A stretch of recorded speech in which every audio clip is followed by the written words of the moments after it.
तो हेलो बच्चों, आज की वीडियो के अंदर हम बात करने वाले हैं most important questions of physics class 12th HSC board का। और आज का हमारा टॉपिक है magnetic field due to electric current. इससे पहले मैंने बहुत सारे वीडियो बना के रखे हैं जिसके अंदर मैंने इंपॉर्टेंट क्वेश्चंस के बारे में बात किया है। उन वीडियो को जरूर देखना, डिस्क्रिप्शन बॉक्स के अंदर उसका लिंक मैंने प्रोवाइड कर दिया है। और बच्चों, आज का हमारा topic magnetic field due to electric current है। इस टॉपिक से पिछले 8 साल के पेपर का एनालिसिस किया है और मैं ज्यादातर देख रहा हूं कि ये तरह के क्वेश्चन जो अभी इस वीडियो के अंदर हम बात करेंगे वो सब रिपीट हो रहे हैं। ठीक है, पहले हम थ्योरी सेशन में देखेंगे किस तरह का क्वेश्चन आ रहा है और फिर न्यूमेरिकल सेक्शन में भी देखेंगे कि किस तरह का क्वेश्चन आ रहा है। ठीक है, इन क्वेश्चंस को आप पहले अच्छी तरह से प्रिपेयर कर लो इन चैप्टर पे। बाकी इसके बाद आप दूसरे कंसेप्ट को जो प्रिपेयर करने चाहते हो इस चैप्टर में वो करना है, लेकिन इनको सबसे पहले कर लो क्योंकि बहुत रिपीट हुए हैं। और बच्चों, अगर मैं देखूं ना तो 8 से 10 सालों के अंदर यही कुछ 4-5 क्वेश्चंस रिपीट हुए हैं, यही कुछ 4-5 क्वेश्चंस, तो प्रोबेबल है कि इस साल भी आ सकता है। ठीक है बच्चों, तो स्टार्ट करते हैं। मैंने एक डिस्क्रिप्शन बॉक्स में टेलीग्राम ग्रुप का भी लिंक देके रखा है, उसको ज्वाइन करना। उसके अंदर मैं इंपॉर्टेंट नोट्स ये सब प्रोवाइड कर रहा हूं, प्रीवियस ईयर क्वेश्चन सारे प्रोवाइड कर रहा हूं। ठीक है, तो ज्वाइन कर लेना। स्टार्ट करते हैं इस वीडियो को। देखो बच्चों, सबसे पहला सवाल अगर थ्योरी में देखा जाए इस चैप्टर से, तो आपका फरवरी 2022 में और फरवरी 2015 में, पिछले साल कुछ सालों के अंदर ये क्वेश्चन 3 मार्क्स के लिए आ चुका है। एंड द क्वेश्चन वाज कि आपको पूछा था draw a neat labelled diagram of moving coil galvanometer. Moving coil galvanometer का नीट लेबल डायग्राम, इसको प्रिपेयर करो बच्चों। 3 मार्क्स का सवाल है। इसके ऊपर आपको मूविंग कॉइल गैल्वेनोमीटर की आपको डायग्राम मिल जाएगी, उसको अच्छी तरह से प्रिपेयर करना है। उसके साथ मैं आगे बताऊंगा और भी क्या करना है। पहले तो ये इंपॉर्टेंट क्वेश्चन है, ये 3 मार्क्स के लिए 2 बार पूछा जा चुका है, इसको अच्छी तरह से प्रिपेयर करो। अगला सवाल बच्चों देखो आपका है ये रिगार्डिंग आपको एडवांटेजेस एंड डिसएडवांटेजेस पूछा गया था मूविंग कॉइल गैल्वेनोमीटर का। ठीक है, 2 मार्क्स के लिए, और ये फरवरी 2020 रिसेंटली पूछा हुआ सवाल है, तो इसको प्रिपेयर कर लो बच्चों। देखो फिर से मूविंग कॉइल गैल्वेनोमीटर से रिलेटेड कंसेप्ट आपको पूछा गया है। ठीक है, अगला सवाल फिर से बच्चों एमसीजी पे ही है, और ये बहुत पहले पूछा गया है, पर रिसेंटली अब नहीं पूछा जा रहा है, लेकिन हाँ प्रोबेबल है ये सवाल आ सकते हैं अब के टाइम के अंदर। ठीक है, शो दैट आपका जो मूविंग कॉइल गैल्वेनोमीटर है उसके अंदर जो करंट है, करंट इज डायरेक्टली प्रोपोर्शनल। ये स्टेटमेंट लिखा हुआ था, मैं आपको सिर्फ फॉर्मूला बता रहा हूं। Current is directly proportional to its deflection मतलब डिफ्लेक्टिंग एंगल, ऐसा कहा गया था, deflecting angle. So that in a moving coil galvanometer current is directly proportional to its deflecting angle. ठीक है, ये बच्चों 3 मार्क्स का सवाल था आपका, और ये फॉर्मूला ऐसा था कि करंट मतलब I is directly proportional to deflecting angle मतलब थीटा। ये इसका फॉर्मूला है। ठीक है, फॉर्मूला है, इसको प्रिपेयर करना है। अब देखो बच्चों, इसका फॉर्मूला मैं आपको एक जगह लिखकर दे देता हूं क्योंकि आगे इसी कंसेप्ट पे आपको न्यूमेरिकल पूछा गया है। देखो ये भी एमसीजी का सवाल है, और एमसीजी से ही कंसेप्ट रिलेटेड सवाल न्यूमेरिकल आपको बोर्ड्स में बहुत पूछा गया है, 3-4 सालों के अंदर कंसिस्टेंटली पूछा गया है। तो मैं इसका फॉर्मूला बच्चों आपको पहले बता देता हूं ताकि हमको न्यूमेरिकल सॉल्व करने में आसानी होगा। देखो, करंट इज डायरेक्टली प्रोपोर्शनल, यहां फॉर्मूला क्या है, torque is equal to NIAB, ये इसका फॉर्मूला होता है। अगर आप मूविंग कॉइल गैल्वेनोमीटर पढ़ोगे ना तो आपको पता चलेगा टॉर्क का फॉर्मूला, इसके अंदर एक टॉर्क जनरेट होता है और उसका formula number of turns into current into area into magnetic field होता है। फिर बाद में बच्चों इसी टॉर्क की जगह पर हम लिखते हैं K थीटा, ये कांस्टेंट है, डिफ्लेक्टिंग कांस्टेंट K। ठीक है, और वो डिफ्लेक्टिंग एंगल N है। ठीक है, तो torque K theta is equal to NIAB।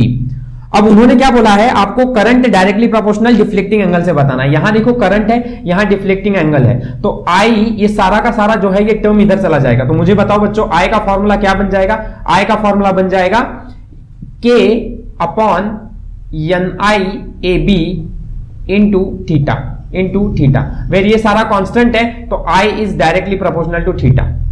बात समझ में आ रही है? तो आप क्या कर लेना है बच्चों, आपको ये फॉर्मूला याद रख लेना है कि torque K theta is equal to NIAB होता है। क्या होता है, K theta equal to NIAB होता है। ठीक है, वेर आप नोट कर लो बच्चों, मैं जो बोल रहा हूं यहां पर, आप K का मतलब डिफ्लेक्टिंग कांस्टेंट है।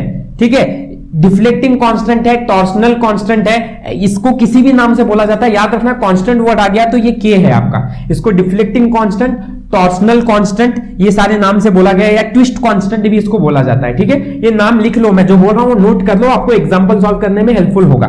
डिफ्लेक्टिंग कांस्टेंट, ट्विस्ट कांस्टेंट, ठीक है, या टॉर्सनल कांस्टेंट। थीटा है अपना डिफ्लेक्टिंग एंगल, थीटा है अपना डिफ्लेक्टिंग एंगल, ठीक है। एन है नंबर ऑफ टर्न्स, एन है नंबर ऑफ टर्न्स, आई है करंट, ए है एरिया और बी है मैग्नेटिक फील्ड या मैग्नेटिक इंडक्शन, कुछ भी बोलो, मैग्नेटिक फील्ड या मैग्नेटिक इंडक्शन। ठीक है बच्चों, समझ में आ गया, इस फॉर्मूले को नोट कर लो। हम बढ़ते हैं अपने अगले सवाल की तरफ बच्चों।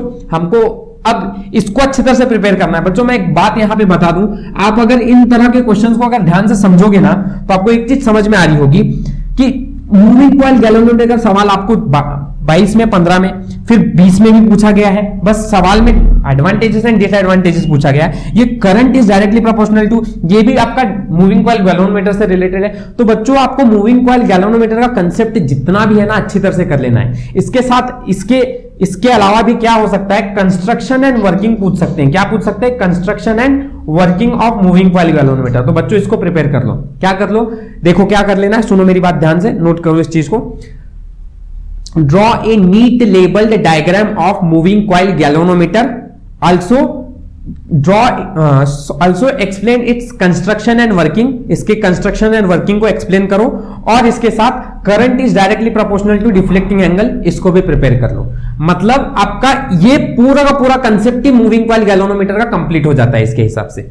ठीक है, तो आपको ये कर लेना है, डायग्राम, कंस्ट्रक्शन, वर्किंग और ये वाला डेरिवेशन। ये पूरा सवाल आप प्रिपेयर कर लो, पूरा का पूरा मूविंग कॉइल गैल्वेनोमीटर से कहीं से भी सवाल आएगा तो आप अच्छी तरह से तैयार हो जाओगे। राइट, समझ में आ गया। चलो, ये एक थ्योरी का क्वेश्चन हो गया जो मैंने आपको बताया कि एमसीजी पे आ रहा है बार बार। अगला सवाल बच्चों, state and explain amperes circuital law. ये भी एक सवाल है बच्चों, देखो हाँ, एम्पियर्स सर्किटल लॉ, ठीक है, एम्पियर्स सर्किटल लॉ, ठीक है, इस पे एक सवाल आया हुआ है। तो ये फरवरी 2018 में 2 मार्क्स के लिए, और इससे पहले पास्ट में बहुत पहले पूछा गया था। लेकिन हाँ ठीक है, आप ये वाला प्रिपेयर कर लो, एम्पियर सर्किटल लॉ का जो सिर्फ स्टेटमेंट है, हाँ स्टेटमेंट है और बहुत छोटा सा इसका पॉइंट एक्सप्लेनेशन है, वो बस एक्सप्लेन कर दो, 2 मार्क्स के लिए सवाल पूछा था। ठीक है, अगला फरवरी 2023 और जुलाई 17, ये तो रिसेंटली अभी पूछा हुआ सवाल है बच्चों, पिछले साल। क्या पूछा गया था आपको कि आपको बताना था डिराइव एन एक्सप्रेशन फॉर, ठीक है, आप लिखो question, derive an expression for torque toroid in amperes circuital law, amperes circuital law. ठीक है, आपको टोरॉइड का एक्सप्रेशन करना था, टोरॉइड का एक्सप्रेशन करना था। क्या बोला था बच्चों, मैं आपके सामने क्वेश्चन वो पढ़ देता हूं, ध्यान से उसको लिख लो। Derive an expression for magnetic field along the axis of toroid, magnetic field along the axis of toroid on the basis of Ampere's circuital law and the basis of Ampere's circuital law। आपको magnetic field का इसका derivation बताना था toroid का। ठीक है, ये 3 marks के लिए सवाल आपको जुलाई 2017 में पूछा है और फरवरी 2023 में 2 मार्क्स के लिए पूछा हुआ सवाल था, तो इसको प्रिपेयर कर लेना है। राइट, आगे अब बच्चों इसके साथ एक और कंसेप्ट जुड़ा हुआ है जिसपे सवाल अभी तक आया नहीं है, इस पे न्यूमेरिकल आ चुका है। ठीक है, आपको यही डिराइव करना है एक्सप्रेशन मैग्नेटिक फील्ड के लिए, किसके लिए, सोलिनॉइड के लिए। किसके लिए बच्चों, सोलिनॉइड के लिए। तो सोलिनॉइड के लिए आप प्रिपेयर कर लेना, फॉर्मूला B = μ0 रहता है, μ0 रहता है। ठीक है, ये फॉर्मूला आपको डिराइव करना रहता है, तो आप इसको भी अच्छी तरह से प्रिपेयर कर लो एक बार। यहां से भी आपको बहुत छोटे छोटे डेरिवेशन है बच्चों, ये भी बहुत छोटा डेरिवेशन है, ये भी बहुत छोटा है, थोड़ा सा एक आपने अगर आधा घंटा भी दे दिया ना तो ये सारा कंसेप्ट आपका प्रिपेयर अच्छी तरह से हो जाता है। राइट, तो प्रिपेयर कर लेना इन लोगों को। आई होप सो ये सारी चीजें आपको थ्योरेटिकल कंसेप्ट से जो करने को मैंने बोला है ये रिपीट समझ में आ गया होगा। और ध्यान रखो बच्चों, मैं फिर बोल रहा हूं कि इन सब पे सवाल आपको पिछले 10 सालों के अंदर लगभग इसी सवालों को घुमा फिराकर पूछा गया है। बीच में एक साइक्लोट्रॉन का कंसेप्ट है, उसको प्रिपेयर कर लो तो सारा का सारा ही प्रिपेयर हो जाता है आपका। ठीक है, तो अगर आपको एक्स्ट्रा इसके अलावा भी करना है तो आप साइक्लोट्रॉन को भी प्रिपेयर अच्छी तरह से कर लो। बाकी तो अगर आपको सब पढ़ना ही है, लेकिन ये सारे इंपॉर्टेंट कंसेप्ट है जिसपे बोर्ड सवाल पूछ चुका है और बार बार पूछ रहा है, इसलिए प्रिपेयर करना है इसको। ठीक है, चलिए अब आते हैं अपने न्यूमेरिकल सेक्शन पे कि न्यूमेरिकल सेक्शन पे आपको किस तरह से सवाल पूछा जा रहा है। ठीक है बच्चों, तो आओ सवाल देखते हैं। सवाल ये एमसीक्यू आपको 2020 के अंदर 2 मार्क्स के लिए पूछा गया था, इस बात को नोट रखना बच्चों। इसी तरह का सवाल आपको फिर 2-3 बार पूछा गया है, मैं वो सारे सवाल आपको यहां करवा दूंगा, ध्यान से देखो।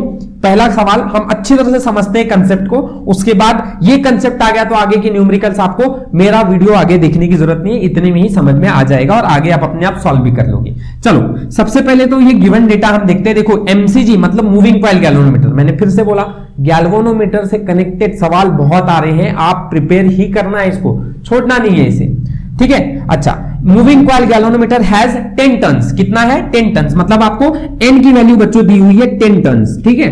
चलो ठीक है, ईच ऑफ लेंथ 12 सेंटीमीटर, तो अब यहां पे आपको लेंथ दिया गया है 12 सेंटीमीटर। चलो बच्चों फटाक से मैं इसको मीटर में करता हूं, 12 into 10 to the power -2 metre, and breadth 18 centimetre, मतलब b की वैल्यू आपको दी गई है 18 centimetre, that means 18 into 10 to the power -2 metre, ठीक है बच्चों।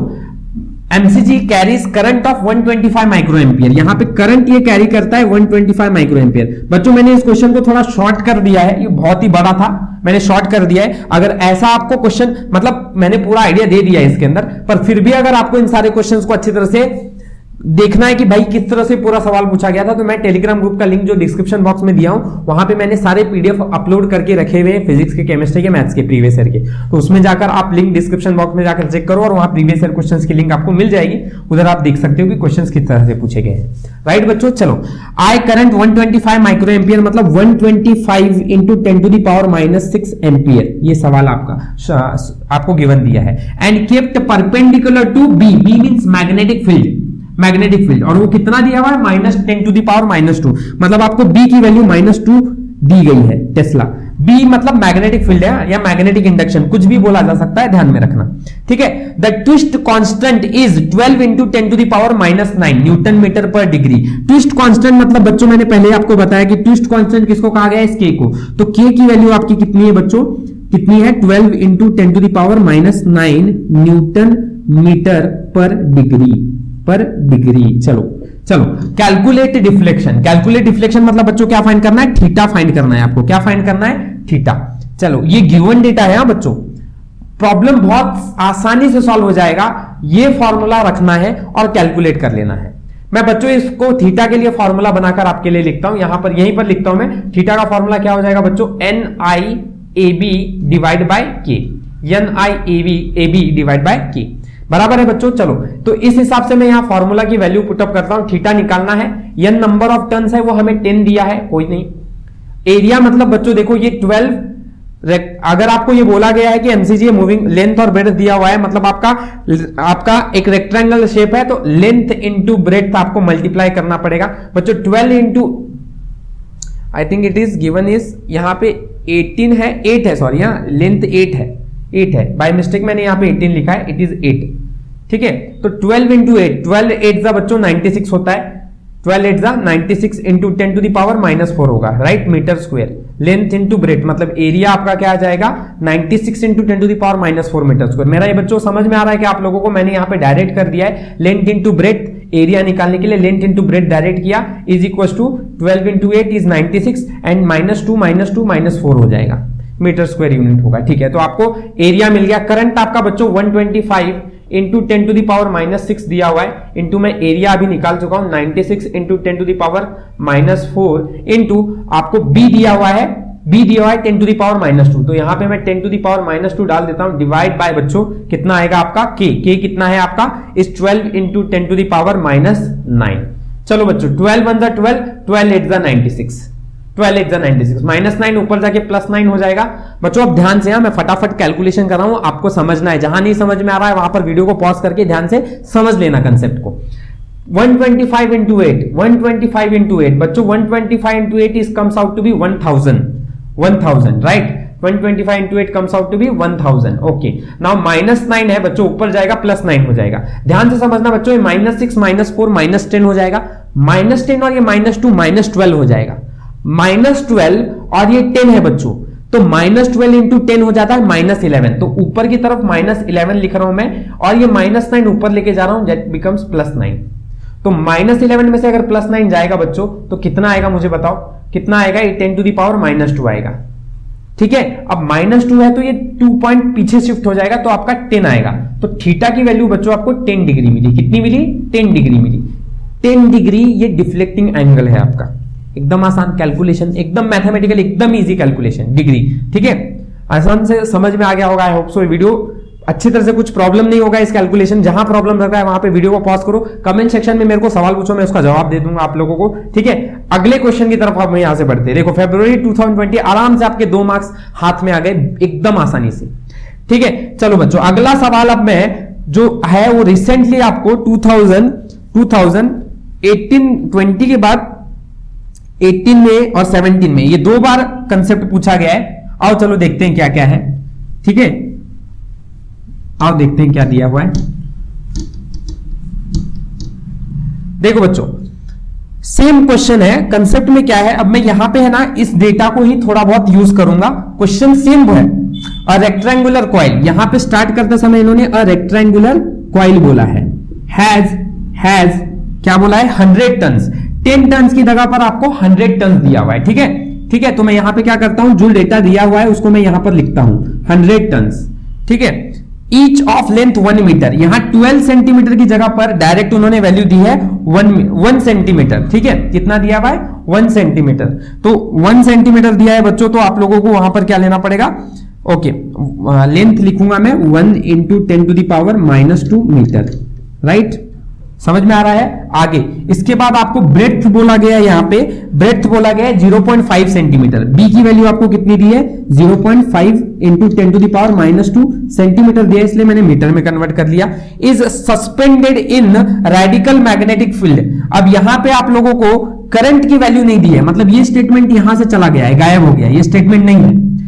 और वहां पे आपको रेडिकल मैग्नेटिक फील्ड मतलब मैग्नेटिक फील्ड की वैल्यू बोली हुई है, बी की वैल्यू आपको दी है कैपिटल बी की 0.002 Tesla, that is nothing but 2 × 10⁻³ Tesla, right. चलिए आगे चलिए, the torsional constant of suspension of fibre is, ये टॉर्सनल कांस्टेंट मतलब देखो मैंने बोला था आपको ट्विस्ट कांस्टेंट या टॉर्सनल कांस्टेंट क्या है, सिर्फ के है, यहां पे आपको के की वैल्यू दी गई है, टॉर्सनल कांस्टेंट के की value 2 × 10⁻⁸ Newton metre per degree, ठीक है बच्चों, न्यूटन मीटर पर डिग्री। चलिए तो calculate the current sensitivity, very important, आपको कैलकुलेट करने को क्या बोला है बच्चों, करंट सेंसिटिविटी। करंट सेंसिटिविटी का मतलब पहले बच्चों ये समझाना जरूरी है, ध्यान से समझना, यहां बहुत बच्चे गलती करते हैं और फिर इसकी वजह से इनके मार्क्स चले जाएंगे आप लोगों के, ध्यान देना। ये सवाल बच्चों आपको जुलाई 2017 में पूछा गया है और ये सवाल आई थिंक सो 3 मार्क्स के लिए पूछा हुआ सवाल है। करंट सेंसिटिविटी आपको कैलकुलेट करना है। चलो बच्चों मैं पहले आपको यह बता देता हूं कि करंट सेंसिटिविटी मतलब क्या होता है। करंट सेंसिटिविटी मतलब बच्चों आपको θ/I इसका रेशियो फाइंड करना है, समझ में आ रहा है क्या। करंट सेंसिटिविटी का मतलब क्या होता है, θ/I कितना होगा ये फाइंड करना है, मेरी बात समझ जाओ अच्छी तरह से, ठीक है।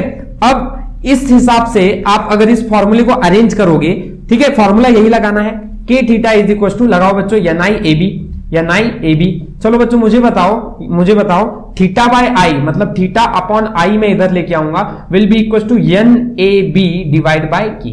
समझ में आ रहा है क्या बच्चों, मेरी बात समझ में आ रहा है। θ/I मतलब NAB/K, ठीक है। तो अब आप समझ लो बच्चों, हमें कैलकुलेट क्या करना है, NAB/K, दैट मैं यहां पे कुछ है ना वैल्यूज को पुटअप कर देता हूं, ठीक है। θ/I मुझे कैलकुलेट करना है, n मेरे पास कितना है बच्चों यहाँ पे 100 है, इंटू एरिया ध्यान से देख लो, एरिया मतलब रेक्टेंगुलर है तो लेंथ इंटू ब्रेड्थ होगा, मतलब 1 × 0.5, तो 1 × 0.5 बच्चे मतलब 10 to 0.5 ही आएगा और ये -4 हो जाएगा,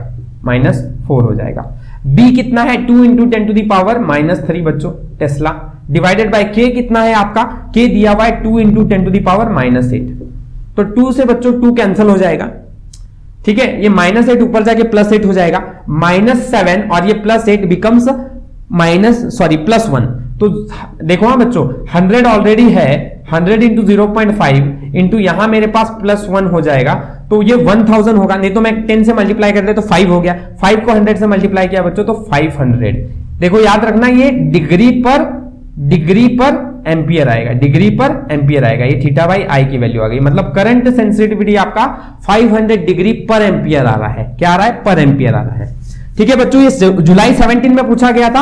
अब यही सिमिलर सवाल आप मुझे आंसर दोगे कमेंट सेक्शन के अंदर, ये आपका होमवर्क रहेगा, ठीक है। चलिए मैं गिवन डेटा आपको लिखकर यहां दे देता हूं, आप फटाफट इसका आंसर मुझे बता दो कितना आने वाला है, ठीक है, कितना आने वाला है इसका आंसर आप मुझे गिवन डेटा बताओगे। ठीक है, ये सवाल आपका जो था 3 मार्क्स के लिए सवाल था, पर क्वेश्चन ये आपको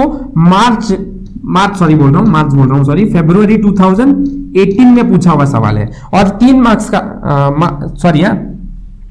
थोड़ा कंफ्यूजन है, ये 17 में पूछा हुआ सवाल है और पिछला सवाल जो हमने अभी सॉल्व किया ये सवाल आपको जुलाई 2018 में पूछा हुआ था। ठीक है, आगे 3 मार्क्स के लिए था। अब कहीं पर भी पूछा है बच्चा, कंसेप्ट आपको समझ में आना चाहिए किस तरह से पूछा गया था, बाकी कोई जरूरत नहीं कि कब कहां पूछा गया है, कंसेप्ट क्लियर है तो सब कुछ सही है।